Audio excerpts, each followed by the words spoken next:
Welcome, everyone, to ARTIVISM, the Power of Art for Social Transformation. This presentation is being recorded and will be shared on our YouTube channel, ARTIVISM, the Power of Art for Social Transformation. Today we have with us Petros Panaou.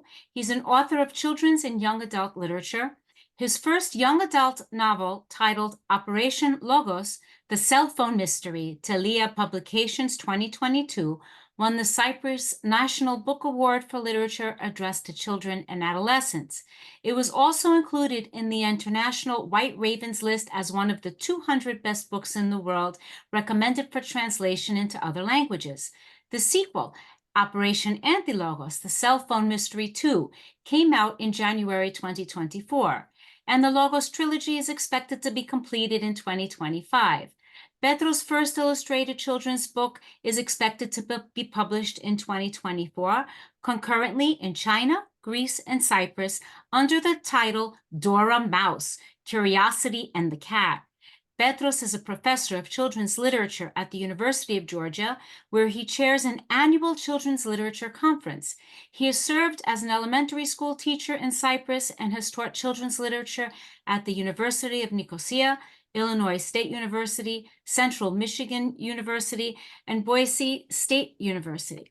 Lately, his scholarly work has focused on international literature for children and young people, cultivating the social imagination through literature and reading promotion through creative reading and writing. He has coordinated European projects focusing on children's literature. He is an award board member of the Cyprus IBBY, IBBY. Petros has served on various literary award committees, including the Newbery Awards, and as editor of the international peer-reviewed journal, Bookbird. Welcome, everyone.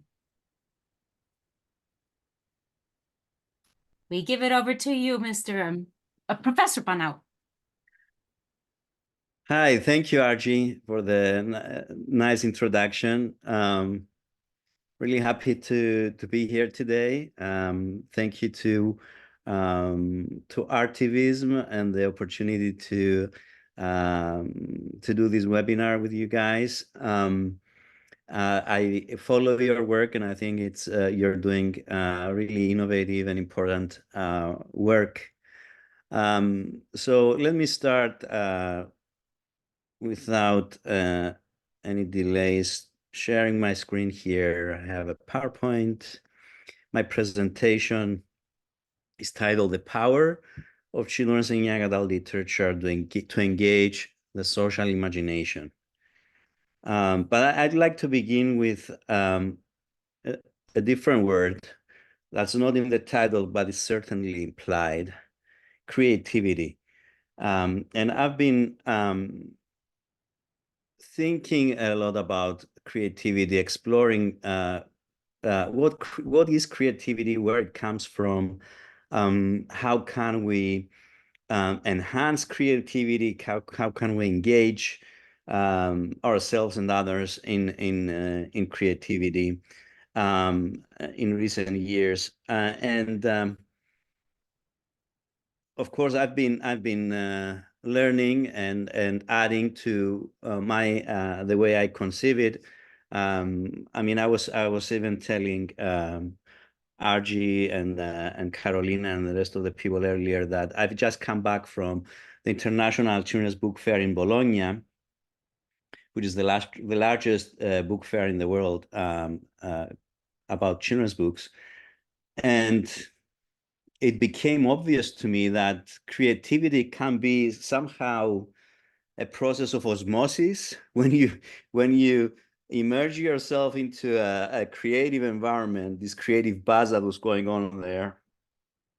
Imagine 8 football stadiums filled with children's books and children's creators and publishers and translators and events around that. Then you just go home and want to create, right? But in my mind, it begins with, or it's directly related with, curiosity. It might even start with questions that curious people might ask, or young people might ask too, like wait, what? kind of questions, or the one that's been often used to create stories. What if, right? What if this were to happen? What if this type of character found this kind of object, or they found themselves in this kind of situation? What would happen next? Or even what if a group of people, what if society, what if humankind had this kind of thing? And then you start playing, you start imagining. So oftentimes I think creativity and imagination is sparked by curiosity and questions. And oftentimes it works the other way around as well. Your imagination can give birth to more questions and more curiosity, and it's a sort of a circle that keeps going. Now, there are some enemies, some obstacles that can break this cycle of creativity and imagination. For instance, fear. And by fear, I mean fear of others' opinions, right? That might judge you harshly, you and your creativity. Fear of change, fear of difference. Those are obstacles to one's creativity. Perfectionism is another obstacle, especially if perfection is informed by societal standards. So what's the establishment's standard? Do I measure up to it, right? And that can really put a hold on your creativity if you keep having that at the back of your mind or at the forefront of your mind as you're trying to create and imagine things. The other obstacle is closeness as opposed to openness. And I'll talk a lot about openness when I talk about a central idea in my presentation, which is the social imagination and engaging the social imagination through stories. Because you can't do that unless you are open to other people's worldviews, open to different opinions, open to difference in general. And the other obstacle is conformity, as in avoiding anything uncomfortable. And so if what you are looking for is just feeling comfortable, then you are not taking the risks that are required or engaging issues that make you feel uncomfortable. So you're not really being creative. And our imagination, it's that cycle again, I think helps us overcome all of the above obstacles to creativity. So our imagination, if we are able to imagine, for instance, how other people feel and think about the world, being open, if we are able to imagine ourselves as creating something that may not measure up to society's standards, but may measure up to different standards, right? So create something new.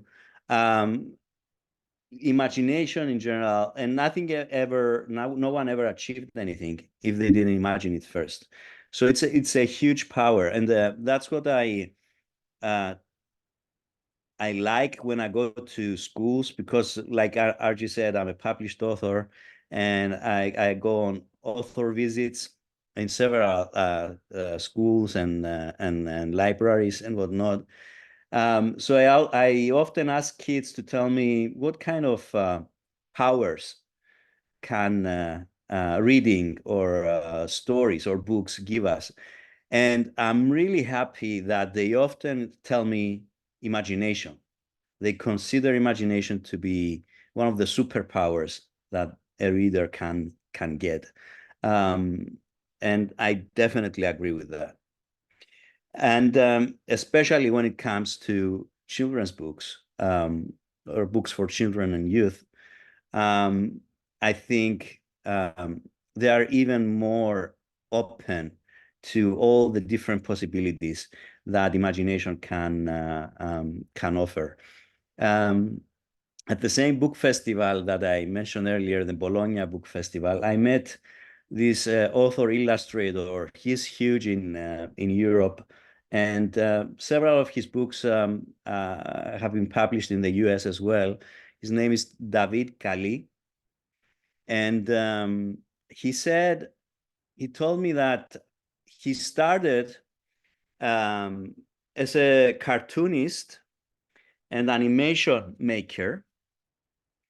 And the cartoons were actually for adults in an adult magazine, a magazine for adults. And then he went to this exhibition where the French embassy, where he lived, exhibited the 100 most important children's books of all ages, of all times, French children's books. And that's when he thought, that's what I need to be doing, because this gives me more freedom to be creative. So, and I talk a little bit about that in my article in the Artivist design as well, how this specific category of books and art for children and youth can really free an artist and their creativity, because it's addressed to readers and viewers who don't have a set, concrete set of expectations of what a book or a story can be. So it can actually be anything. It frees you up. You can do anything with you want with it, and they don't have the stereotypes that adults have. They don't have all those kind of limiting frames through which they will view your work. And that is like David Kali said, it's liberating to the artist. And that's when he started. In 2000, he started making children's books, and from 2000 to now, he's published more than 100 children's books, and they've been translated in 30 different languages. So I also think that when you are creative, by definition, you are an optimist. Even when what you are creating, even when your art is pessimistic, if you put yourself in the position to create, then you're optimist. Otherwise, you wouldn't take the trouble to create anything if you were an optimist. So even when your art is pessimistic, if you're creative, then you're an optimist. And even more so when you're creating something for children and youth. That's definitely often the case. So let's dive into the central idea of my presentation today, which is stories and the social imagination. Our worlds are made of stories. Our worldviews basically form as an ever-changing and expanding web of interconnected stories. Think of yourself when you first meet someone. What is it that you do? You tell each other your stories, right? We are made of stories. Our identity, our lives are made of stories. When my father passed away a few years back, I had to deliver the eulogy at the funeral. Everything that came out of my mouth during that eulogy were stories about my dad. Stories that we lived with him, stories that he had told us about him, and about stories that he liked, stories that other people were telling about him. That's what's left of us when we're gone. We are made of stories. So when we read stories that come from someone who's different than us, from a different culture, we are allowed to experience how people live, feel, and think about the world in different ways than our own. And that, I think that's a central function of literature, because by definition, you need to empathize. You need to put yourself in the shoes of the main character, see what they see, think what they think, see what they, feel what they feel, and experience what they experience. So by definition, that's what literature does. It also does what Deborah Ellis, the author of the Breadwinner series, if you've read those, she says stories, especially those for children, are not just about what is, but more importantly, about what can be. We can actually create worlds through stories, right? We can even imagine our own worlds changing and becoming different, and perhaps more socially just through the stories that we imagine and the worlds we create in our writing, or the worlds we create in our reading, because reading is also a creative act. Whenever you read a story, you are recreating the story and the world in your mind, filling in all kinds of gaps. And that's why different readers actually create different stories, even when they're reading the same book. And Cecil says that stories are central to the work of reimagining past, present, and future relations, that stories can propose alternatives to our habitual and normalized present through the mode of those questions again, the creative questions, what if and what might be. And in these manners, stories help us understand and use our imagination as social practice. And Cecil sees imagination not as a talent, right? Not as a gift, but as something that we do socially, as social practice that can actually have material effects on the world we're living in. If you can imagine a different future, then you can bring about a different future, or a different present, or a different past, because oftentimes it's the oppressors or the powerful groups past that gets written down or passed through generations. And imagination can help us reimagine that past and rewrite history from other perspectives, not just from the powerful establishment that tell the story as they like. Wissman takes this idea of the social imagination. She actually takes it from Maxime Greene, who's a philosopher, and applies it to children's literature. And she says that she defines it in two ways. One, it's our capacity to imagine the thoughts, feelings, and experiences of others, and even extrapolate beyond what's written in the text, in the story. So one prong is to be able to imagine how others feel, think, and experience. And the other part is being able to imagine different versions of our society and envision social change. In one of the genres that I work with is science fiction. And that's often central, because oftentimes the science fiction author is by definition imagining a different world. It might be our world in the future.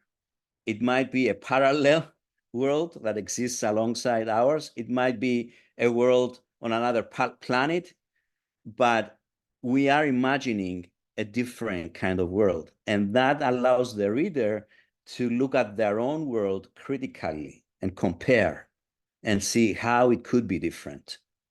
So that's another part of the social imagination.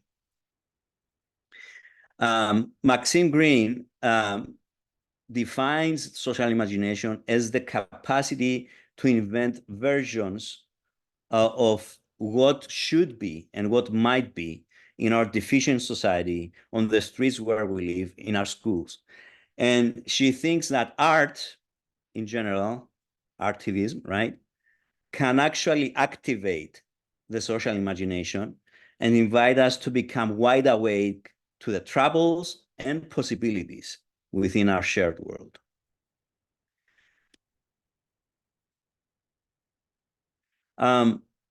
So to go back to that idea of imagination as social practice, if we think of imagination as social practice, then we start thinking of it more of as a transformative experience or a transformative force rather than just a personal trait. And it entails an effort. That's why I highlight that word, an effort. It's something that you strive to do to manage gaps in time between what is, what has been, and what might become. Within contexts of unequal histories, what I was referring to earlier, and expectations for speaking and being heard. So Wissman, the scholar who takes that and applies it to reading children's literature, crafts this term, which she calls reading radiantly, or radiant reading.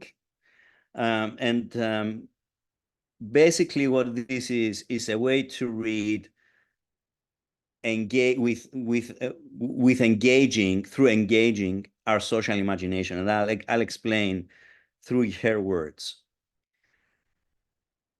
A way of reading that engages our social imagination by allowing us to go outside of ourselves, the openness that I referred to at the beginning in terms of creativity. And that goes to creative writing as well. Going outside of ourselves. So the term radiant comes from the rays of the sun, which emanate from the sun, but then they radiate away and in different directions, right? That's how she envisions radiant reading. And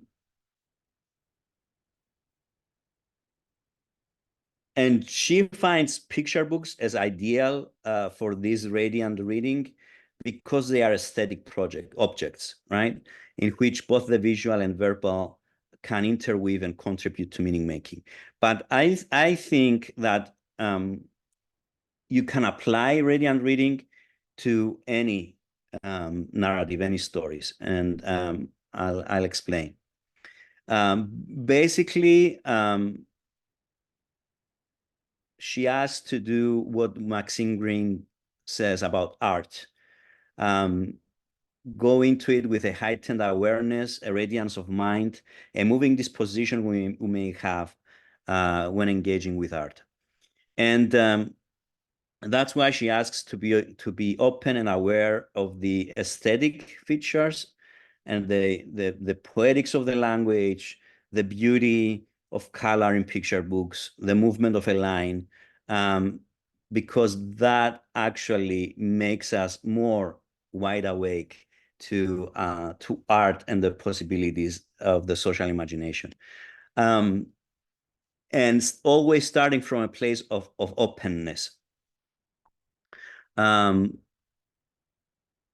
Being open and willing to learn from another's life and experiences.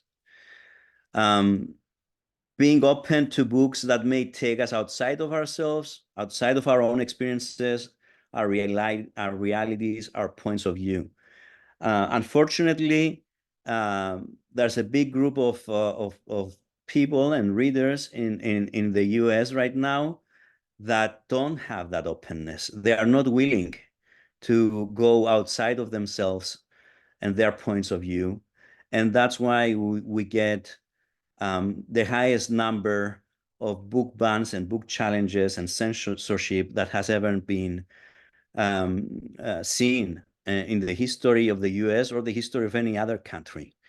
And that's something that's central. If you want to read radiantly, if you want to engage the social imagination, you need to be open.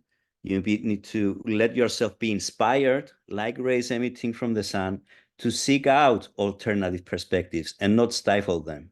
Seek out new directions and unique pathways as you are reading. Books that have been created by people that are different from you. And I've taken what Wissman says about reading radiantly and put it in this graphic here to portray how I understand it, reading radiantly. And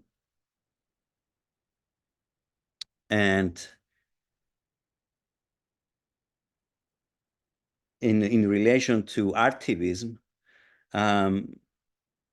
that you can see that ray at the bottom of the screen, read in ways that may move us to action. Embrace the imagination as a guide that can lead us forward in creating more equitable futures. I think all of these are really important. And I think that term, radiant reading, and engaging the social imagination should be central in our thinking and in the ways we engage children also with literature and stories. And there are books that do a better job at encouraging radiant reading, and others that are not as conducive to radiant reading and the social imagination. And there are also readers and the stance they take that can be more open. There are books, Jessica Whitelaw describes them as having this element of discomfort, and actually stories that embrace the unfamiliar, embrace discomfort, even embrace painful situations. She calls them disquieting books. Those can actually encourage radiant reading even more. These books, according to Whitelaw, embrace ambiguity, are open to hurt, gives us opportunities to pause for interruptions, to pause and hear the silences, the voices that are often not heard, and to witness resistance within the story.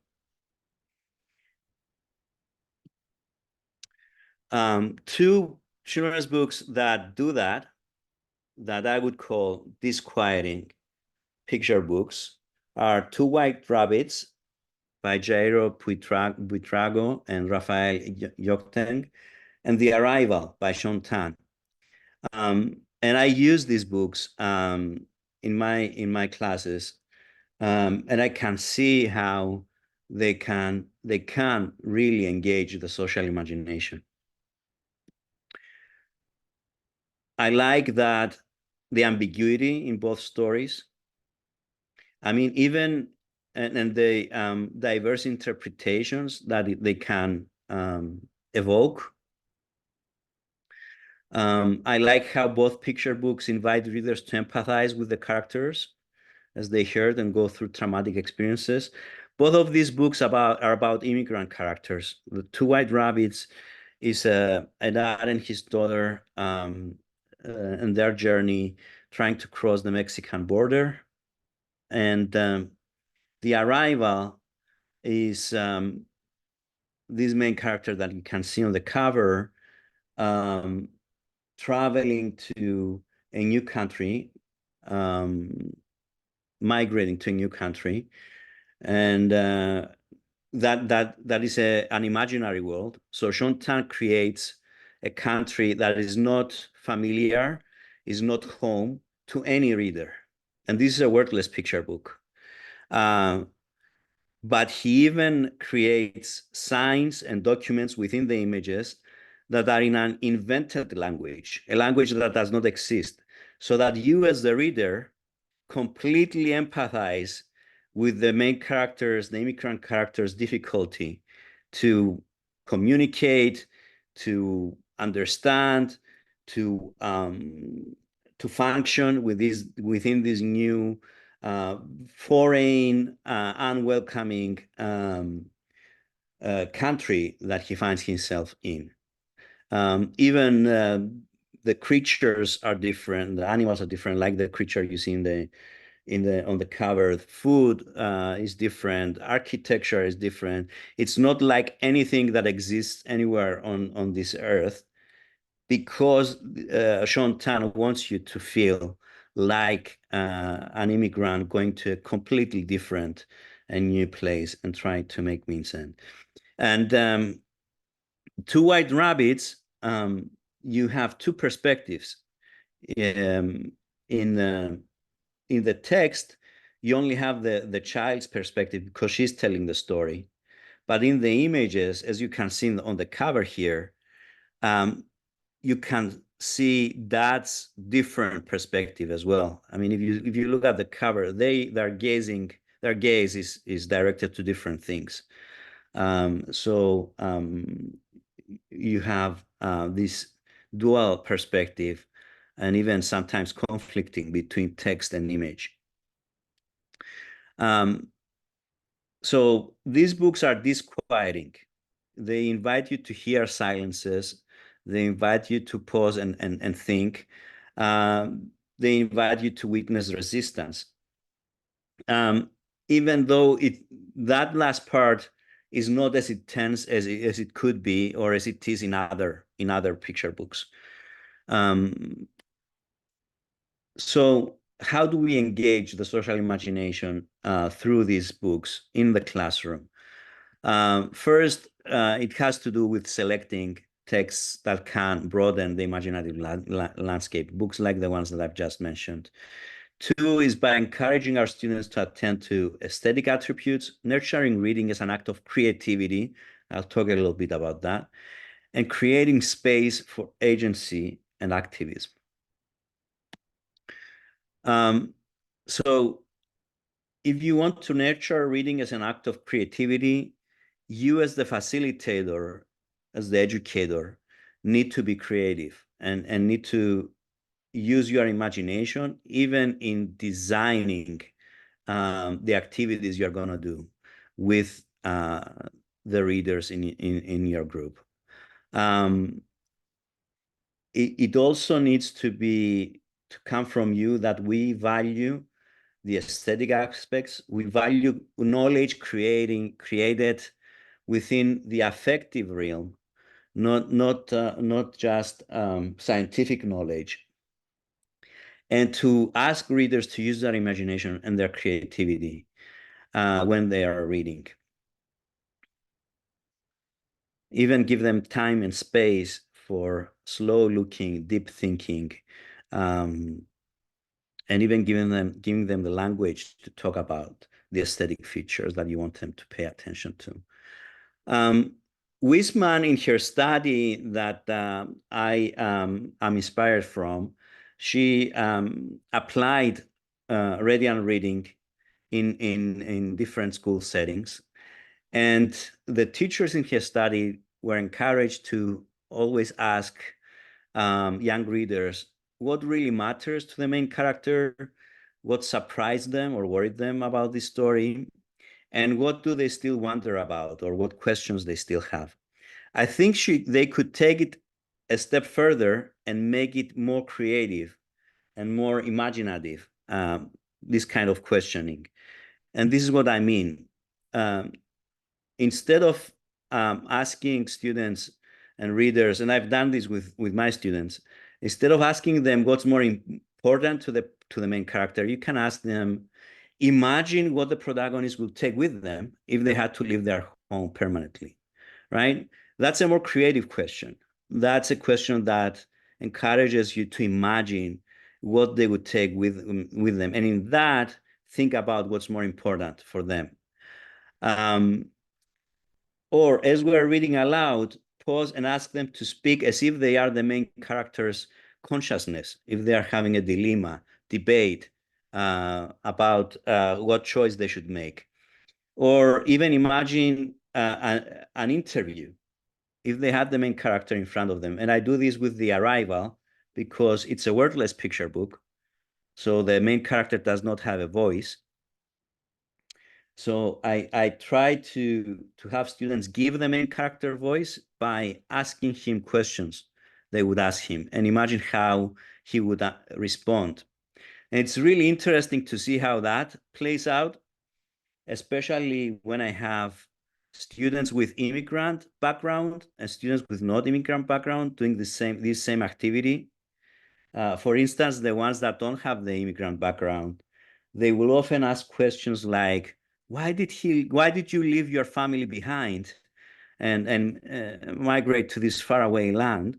Almost as if they're accusing the main character of abandoning their family. Whereas students with immigrant background, they never ask this question because they know that he had to do that. They know that he was trying to create the circumstances where he could bring the family to the new country, and that if he could take them with him, he would have done it from the beginning. I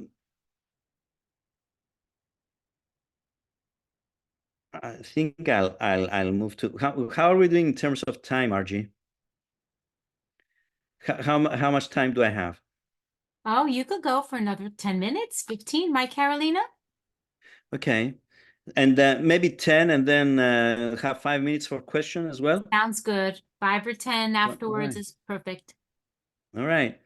So it's also important if we want to engage our students' social imagination to foster dialogue. And dialogue involves that openness that I mentioned earlier, an openness that allows people to listen and consider other readers' interpretations that might be different from their own and might even help enrich their own interpretations of stories. Openness to engage difficult or even disturbing issues. For instance, I often have my students read this book here by Sharon Creech, Love That Dog, which is a novel in verse about a boy who actually loses their dog. Their dog dies in the end. And they always look at me accusingly saying, this was so sad. Like, why did you have us read this sad story, right? And it's that kind of openness to difficult, to disturbing issues that I think is so needed, because we live in a culture where it keeps telling us that we need to be happy every minute, every second of the day. And if something is not happy, it's not good. And if a story doesn't have a happy ending, it's not good. If our story has sadness in it, then it's not good. If sadness comes into our life, then we feel that something is wrong with us. And sadness is part of life. You cannot be happy all the time.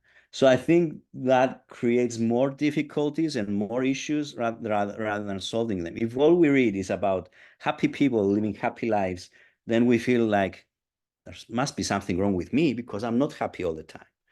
So working on being open to difficult issues, to disturbing issues, to even sad issues is important, and reading stories that grapple and struggle with this. And openness also to questions that challenge us and our established ways of thinking. So that's dialogue, and that's what Kathy Short actually calls dialogic inquiry in relation to stories and literature, and she has several suggestions on how to engage readers in dialogic inquiry, in interaction with each other and with the text. Her motto is never read a book alone. And I espouse that motto. And she means it in two ways. One, always read a book, and she's talking about in an educational setting. Always read a book with others and enrich your interpretation with interpretations of others. And always read a book alongside other books and texts, because that can also enrich the way you read a book. Talking about global international literature, she says, if you bring a book to your students that takes place in, I don't know, 11th century China, right? And you read this story with them. If they only read this book from China, they might even think that China is still this place that's described in this 11th century setting that you just read. But if you bring a contemporary story that takes place in modern China, if you bring a 19th century story from China, if you bring then reading books alongside each other, it makes their imagining of China more complex, right? And of Chinese people. Otherwise, if you're only giving them one story, you are reinforcing stereotypes because you are limiting them to one way of looking at whatever the story is about. And then the last, but not least, element of engaging the social imagination is to allow your students to experience acts of agency and even activism in books. So if you bring in books that actually have characters that engage in activism, take action to change themselves, to change the world, then it can inspire our readers to do the same. It can help them imagine that, oh, there are people like myself, that could do things to bring about a more just future. And this is what this character did it, and this is how they did it. Maybe I could do something like that. And like I said at the beginning, no one ever achieved anything if they didn't imagine it first. So I view books, to use a metaphor that Neil Gaiman is using. Neil Gaiman says that books are gyms for the imagination. Books is like a gym where you go and you exercise your muscles. In a book, you go and you exercise your imagination. And like muscles, when you exercise, they grow, they become stronger, they can do more things, right? So that's how it works with the social imagination and reading and writing. And experiencing acts of agency in that reading can enhance your social imagination and your capacity to actually practice that imagination in the real world, like Enciso says. And I think that's it. Thank you. So any questions or comments you might have? I'm open, like I said, openness is important. This was amazing. There is a question by Rosie Aguilaiki. Rosie. Hi, Rosie. Hello from Greece. Hello, Petros. How are you doing? It must be really late in the night over there. What time is it? 12 o'clock, I think, but it was Midnight. worth it waiting to hear you. Thank you. I don't have a question. I just want to make a comment. Thank you very much for to the hostess of this speech, and congratulations to Mr. Professor Petros Panaou, who I admire so much. Thank you, Rosie. Thank you very much. I think what you made me realize is what a huge responsibility teachers have to keep their classroom libraries rich, right? Not to be afraid of picture books. I'll use just a very quick example. My granddaughter, who's in the 3rd grade, who's 8 years old, brought home a book from her classroom library. Carolina knows this. And one of the questions was, what can you tell about the book from the cover? And the only thing she wrote in her response was, in capital letters, nothing. Wow. Nothing. Yes. And my daughter, of course, was outraged, and I looked at it, and she was right. Nothing. And the book was flimsy. The illustrations were not inspiring in any way. It did not spark imagination. It did not, provoke engagement.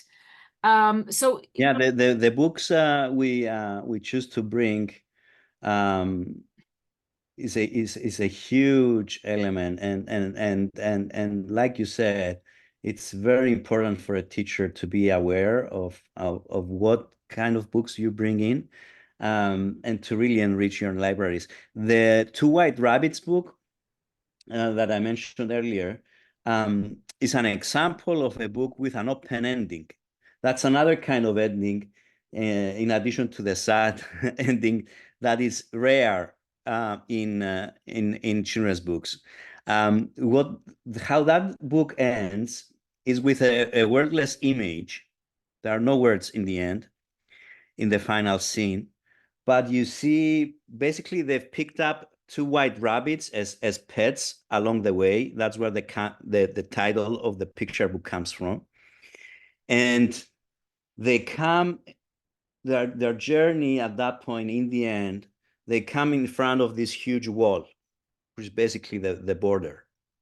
And you see Dad setting down the case with the rabbits and setting them free. And the rabbits are just running towards that wall, and nothing else is said. So what I do is I have my students retell the story. Like I said, the original story is told from the child's perspective, from the daughter's perspective. I have them rewrite the story from Dad's perspective. And it's amazing how 99% of them choose to add text to that last image, and how different they interpret the ending. That's what an open ending is, right? And like one student would say, speaking as the dad, right? And I had to set the rabbits free because we can barely afford feeding ourselves, never mind having pets.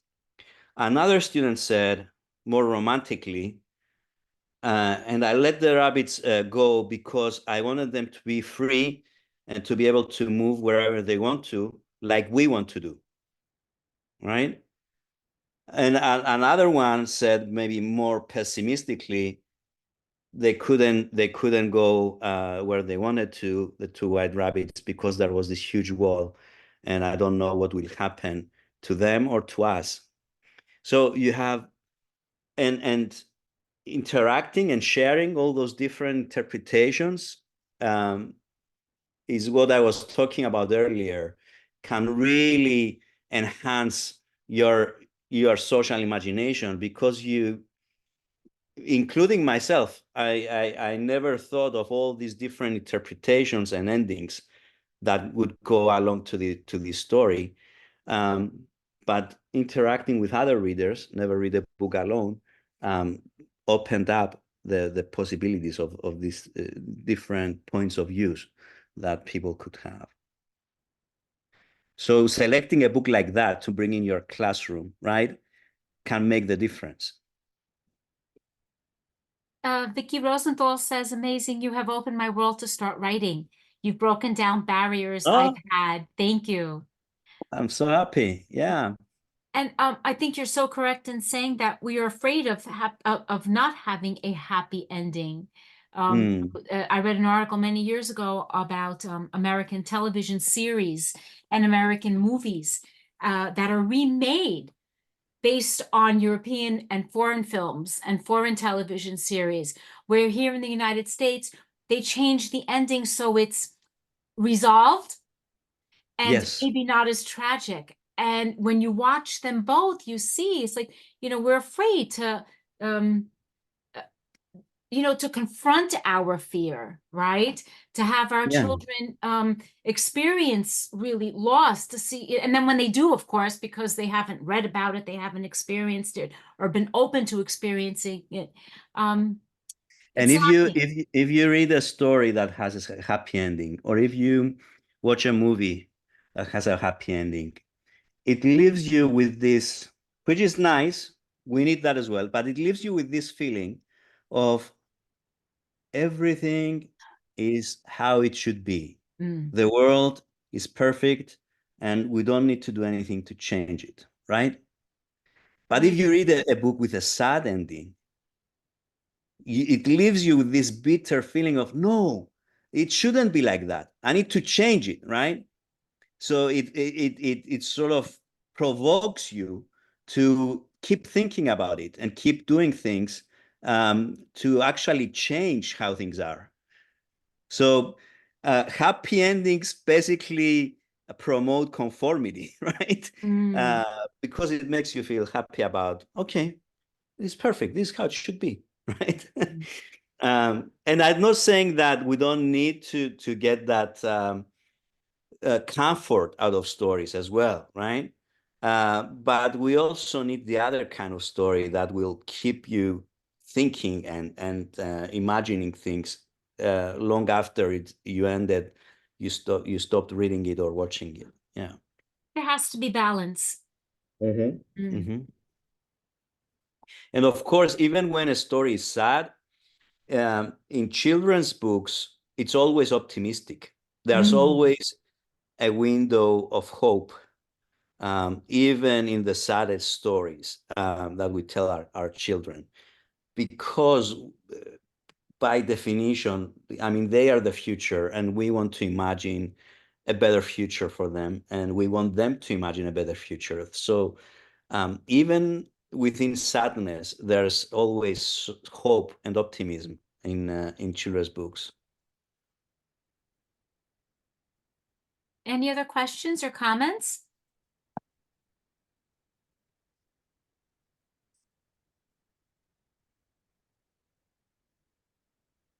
I would love to see a reading list. Something maybe, you probably have it, and if you do, it'd be great if you can share it. Recommended maybe reading for 10 to 12-year-olds or 10 to 13, 14-year-olds. Like I said, I see from my granddaughters, I don't feel they're reading the right type of books, just outside of their science and academic, classes. Just reading, Yeah, just but for reading sake. it's also important to and I can share some reading lists, of course, but it's important to also give them choices, Right. to choose and read books that really speak to them. The problem is that oftentimes they don't know what's out there, and what books could really speak to them. So part of our job as adults, as mediators between youth and books, is to make them aware of what's available, right? And engage them with different kinds of stories, so that they can then discover what works for them and what they might find engaging and help them grow as readers as well. Paul Langnac, who's a French scholar and reading promoter, says that the biggest bet is if you can facilitate a meeting between a young reader and a book, that a book that makes them feel that they could have written that book. Yes. That it's so personal for them that if they would write, they would write that book. So if you can have that meeting of a reader and a book, then you've started, you've set them on the journey of becoming a habitual reader for the rest of their life. Yeah.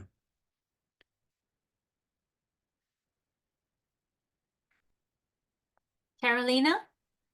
Thank you, Professor Panaou, for this time and for all the wonderful inspirational components that you have shared with us. And like I see here on the chat, that how you have broken down barriers also, like Miss Vicky said, you know, for us, all of us, to get started in writing as well, right?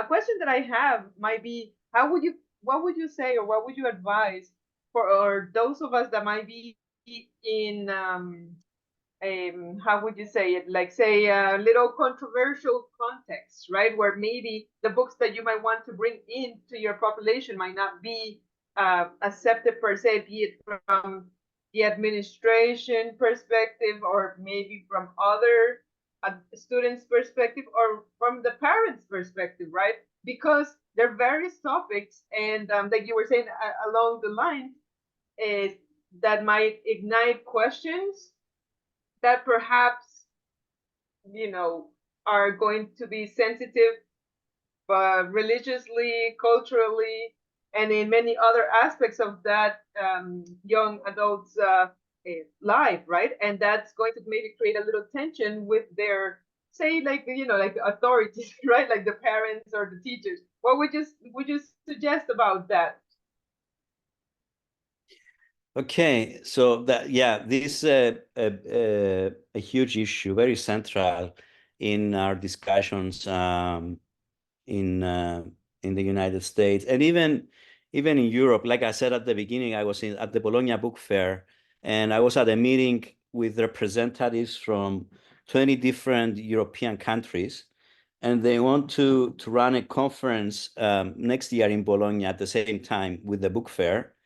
And they want to have this issue, this topic, as the central topic in the European conference that they're having there on children's literature, because it's getting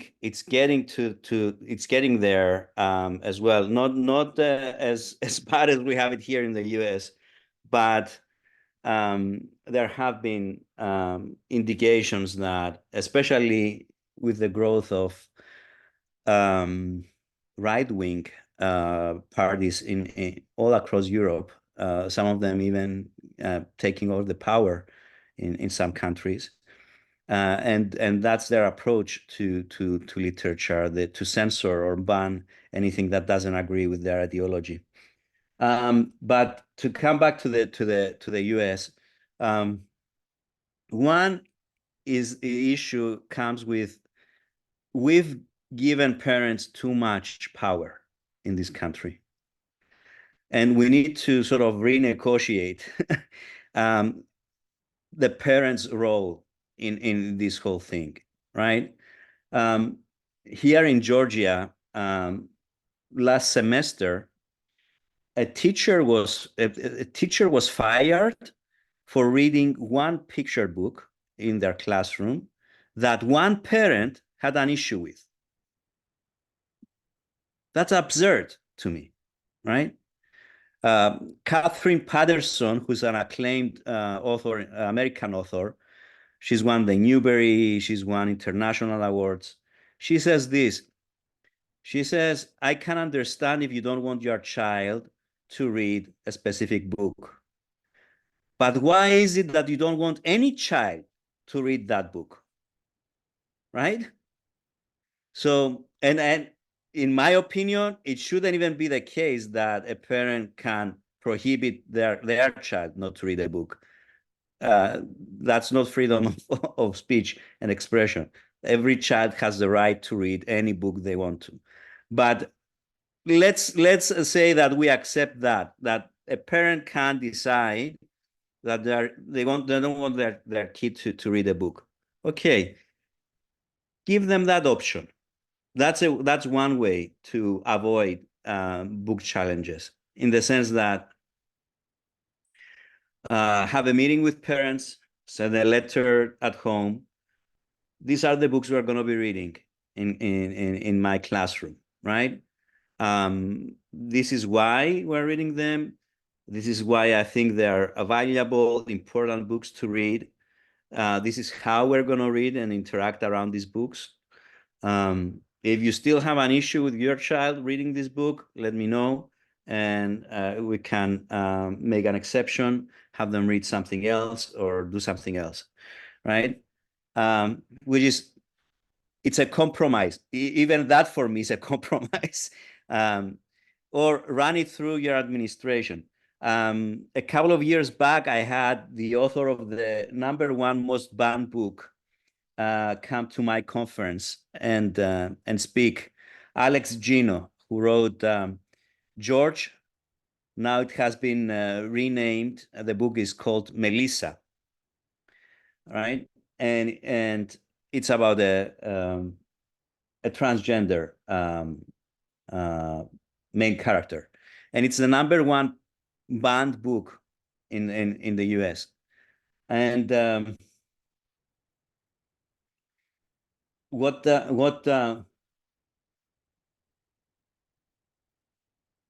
they said was that by not allowing a child to read this book, you are harming them. You are thinking you are protecting them, but you're actually sometimes even physically harming them. And Alex talked about the high percentage of suicides in this country from youth that have to do actually with not being accepted even by their family. So if you're banning that book from your library in your school or in your classroom, you are basically rejecting a percentage of your students. You're saying that you don't belong here because your story does not belong here. And it's not that the book is wrong, it's like you are wrong, right? So I'm saying that we need to think really hard and carefully and deep about this whole idea of banning books from libraries, because that's a very slippery slope. And you wouldn't expect to have it in a country like the United States of America. You would expect to find it in Nazi Germany or so the Soviet Union, but not here. And still, right?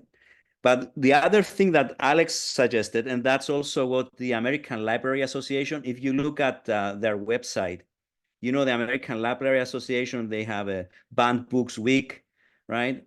Where they celebrate actually banned books, but they also provide information and resources about how to avoid book challenges and how to deal with book challenges if they come your way.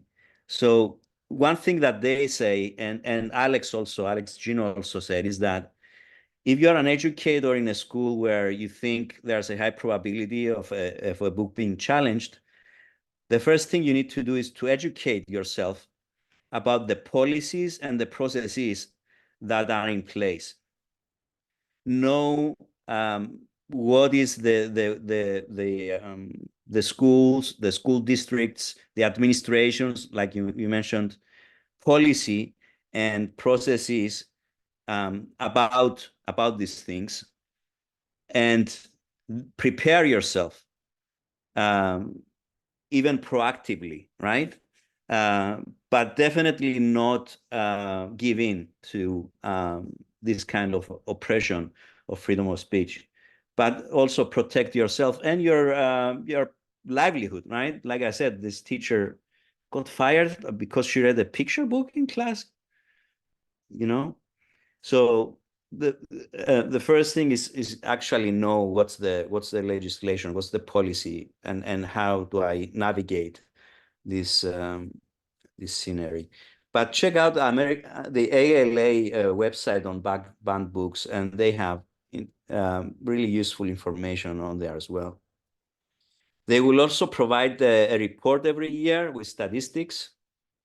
That's how we know that Melissa is the most banned book in the States and all that. Yeah.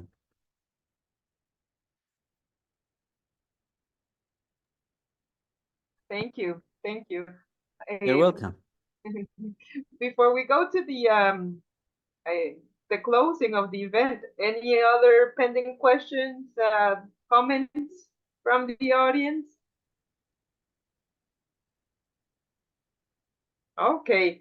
Well, if anything, here is Professor Panau's email address, right? In case you want to continue the conversation, Yes. please do so. Yes.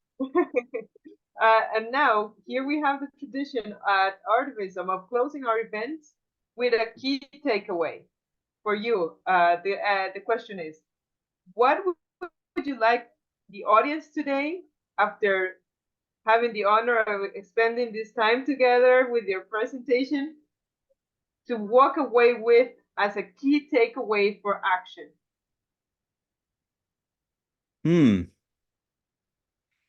You didn't prepare me for this, Carolina. It's important, though. It's a really good question. A key takeaway to take action after. So,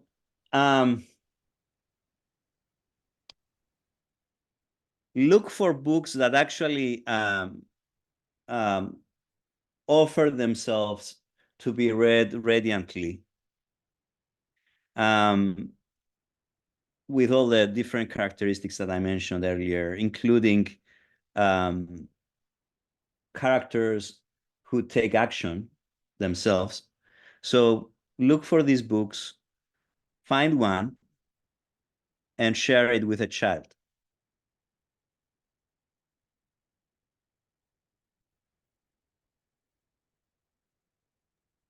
That's really good. Yes. Yeah. Thank you for this presentation. Carolina, do you want to finish up? Of course. Thank you for all for being here today. And of course, to our presenter, Professor Petros Panaou, thank you for your time and your knowledge and sharing your passion with us. Thank you to Professor Aguilarakis also, and to our sponsors at Adelphi University, Sing for Hope, and Gottesman Libraries, Teachers College at Columbia University. We hope to see you next time. Stay in touch. We have some open calls happening as well in regards to our upcoming exhibition at various venues, so stay in tone about that. And also for the next season's fall design. If you'd like to also get involved with the ARTIVISM team in various aspects, there are various opportunities in that sphere, please just reach out to us. Professor Archie, what's the email again? artivism@adelphi.edu. And if you just Google ARTIVISM Adelphi, we will come up. You will see our YouTube channel and whatever we're doing. Thank you, everyone. Thank you so much. Thank you. Thank you. Looking forward to the closing of the trilogy. Yes. Come back and tell us about the logo's conclusion of the trilogy. I'm working on it. Carolina. Thank you again. Good day, everybody. Take care. Bye. Have a good day. Bye-bye.